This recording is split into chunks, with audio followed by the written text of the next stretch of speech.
Sebuah kecelakaan membuat mata gadis ini buta. Tapi dia tidak menyerah begitu saja. Dia justru lebih bersemangat dalam menjalani hidup. Junghwa adalah seorang customer service.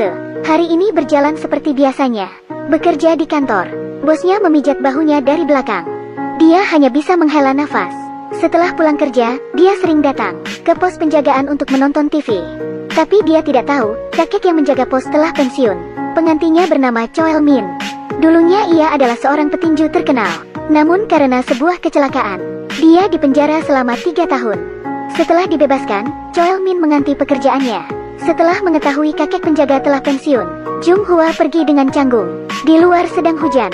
Choel Min menawarkannya untuk berteduh di pos penjagaan. Meskipun Junghwa buta, tapi hidungnya sangat sensitif terhadap bau. Choel Min membuka jendela dengan canggung, lalu mencuci kakinya untuk menghilangkan bau kakinya. Ketika hendak pulang, Junghwa memberi Choel Min bekal buatannya. Choel Min memakan bekalnya sambil melihat kura-kuranya, lalu tersenyum dengan bahagia. Akhirnya keduanya sering menonton TV bersama. Junghwa bertanya padanya, apakah pemeran dramanya tampan? Choel Min menjawabnya, tentu saja. Mereka kan artis. Junghwa kembali bertanya, bagaimana denganmu? Choel Min berkata, aku rasa tidak. Kebersamaan mereka sungguh terlihat indah. Ketika hendak pulang, Junghwa terkejut karena suara klakson. Dan tak sengaja menyenggol botol kaca di pinggir jalan. Dan kakinya terkilir. Setelah satpam melihatnya, dia menyalahkan Junghwa karena memecahkan botol kacanya. Setelah Choel Min menyuap si satpam, dia langsung mengantar Junghwa ke rumah sakit. Di perjalanan pulang, Junghwa berjalan dengan pincang. Choel Min tidak tega melihatnya. Dia menawarkan diri untuk mengendongnya. Junghwa berkata, kamu akan menyesalinya. Karena tangga menuju rumahnya sangatlah panjang. Choel Min mengendong Junghwa. Selangkah demi selangkah, akhirnya mereka sampai. Choel Min juga membantu memperbaiki saluran airnya. Sebagai ucapan terima kasih, Junghwa memberinya tiket menonton konser musik bersama. Di perjalanan pulang, Choel Min sangat gembira. Untuk kencan kali ini, Junghwa mengubah gaya rambutnya dan mengenakan baju favoritnya. Di tengah konser musik, Choel Min memperhatikan wajah Junghwa dan terpesona oleh kecantikannya. Setelah acara musik selesai, mereka makan bersama di sebuah kedai. Junghwa bertanya tentang masa lalu Choel Min. Tak disangka, tak hanya enggan menjawab, dia juga menyuruhnya untuk jangan terlalu banyak bertanya. Setelah mendengarnya, Junghwa pergi meninggalkannya. Choel Min mengikutinya dari belakang. Dia ingin menjelaskan semuanya. Dulunya dia adalah seorang petinju. Karena melakukan kesalahan, dia dipenjara. Setelah mendengarnya, Junghwa hanya diam membisu, lalu masuk ke dalam rumah. Akhirnya, untuk waktu yang cukup lama, Junghwa tidak pergi ke pos penjagaan. Ketika ia pulang ke rumahnya, bosnya sudah ada di depan pintu, menunggu dia pulang. Dia memiliki niat buruk pada Junghwa. Junghwa ingin melarikan diri, namun justru terkena tamparannya. Junghwa sangat ketakutan. Tiba-tiba Choel Min datang dan menghajar bos Junghwa, lalu mengancamnya, jika ia terus mengganggu Junghwa, maka ia tidak akan melepaskannya. Namun Junghwa justru tidak berterima kasih pada Choel Min. Karena kemungkinan besar, dia akan dipecat dari pekerjaannya. Dia tahu dia orang cacat. Dia tidak ingin membebani Choel Min. Choel Min diam-diam mengikutinya dari belakang untuk melindungi Junghwa. Hari ini Junghwa memberitahu Choel Min bahwa dia telah mengundurkan diri. Choel Min yang susah berekspresi memberi Junghwa seekor anjing.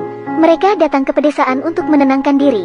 Di pinggiran sungai mencari batu, menjadikannya sebagai barang kenangan mereka, agar Junghwa mendapatkan kehidupan yang lebih baik. Choel Min kembali menjadi petinju, mulai menggunakan waktu luangnya untuk mengantar galon, membantu Junghwa mendekor rumah, menemaninya. Ini membuat hidupnya kembali penuh dengan harapan. Mereka yang dipandang sebelah mata, saling berbagi kehangatan. Setiap harinya, mereka akan saling berpelukan. Hal yang paling membuat Junghwa bahagia setiap harinya adalah menunggu Choel Min pulang ke rumah. Kehidupannya yang seperti ini berlangsung cukup lama, hingga tiba saatnya Junghwa mengunjungi abu orang tuanya. Dia menceritakan masa lalunya. Saat itu, mereka hendak pergi liburan. Karena Junghwa melihat ada orang jatuh dari lantai atas. Kecelakaan itu terjadi. Ini yang membuat matanya buta. Setelah mendengar semuanya, Choel Min terdiam. Karena dulunya dia adalah penagih hutang. Orang yang bunuh diri itu adalah targetnya. Setelah mengetahui semuanya, Choel Min pergi ke tempat berlatih tinju, memukuli samsak tanpa henti. Dia bimbang, setelah ini bagaimana dia akan berhadapan dengan Junghwa. Setelah dia pulang ke rumah, dia melihat ruangan itu berantakan. Dia langsung pergi ke rumah sakit. Dokter berkata, Luka Jung Hwa cukup parah. Matanya harus segera dioperasi. Jika tidak, mungkin dia akan buta selamanya. Biaya operasinya sangat mahal. Choel Min menemui temannya. Temannya berkata, jika ingin mendapat banyak uang, dia hanya bisa bertarung di luar negeri. Tapi jika dia benar-benar pergi, dia mungkin tidak akan kembali. Demi mengobati mata Jung Hwa, dia memilih untuk menghadapi bahaya itu. Dia membuat kontrak dengan bosnya, mengganti identitasnya, mengambil semua bayarannya. Sebelum pergi, dia mengantar Jung Hwa ke ruang operasi. Jung Hwa tersenyum sambil berkata mereka akan berjumpa lagi, menyuruh Choel Min tersenyum. Dia tahu, air mata Choel Min telah menetes. Demi mengobati mata kekasihnya, Choel Min membakar semua barang yang berkaitan dengannya. Sendirian pergi ke luar negeri. Di dalam ring ini, tidak ada peraturan. Jika ingin hidup, dia harus menang. Semua penonton mengira Choel Min akan kalah. Pertarungan dimulai. Meskipun Choel Min menyerangnya lebih dahulu, namun tidak ada pengaruh apapun pada lawan.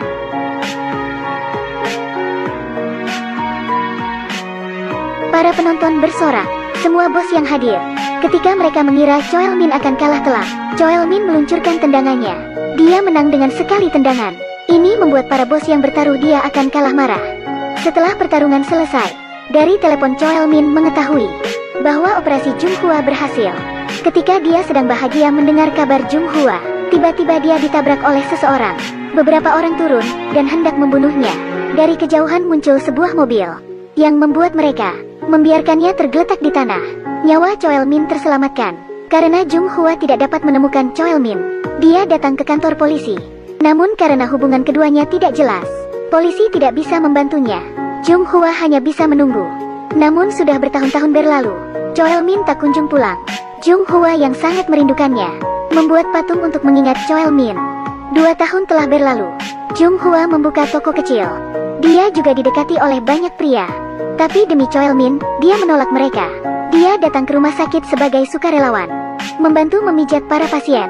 Namun dia merasa, pasien yang ia pijat hari ini, membuatnya teringat dengan Choel Min. Setelah Jung Hwa pergi, Choel Min melepas genggamannya. Di dalamnya ada batu yang dulu Jung Hwa berikan. Choel Min datang ke toko Jung Hwa, mengambil kembali kura-kuranya.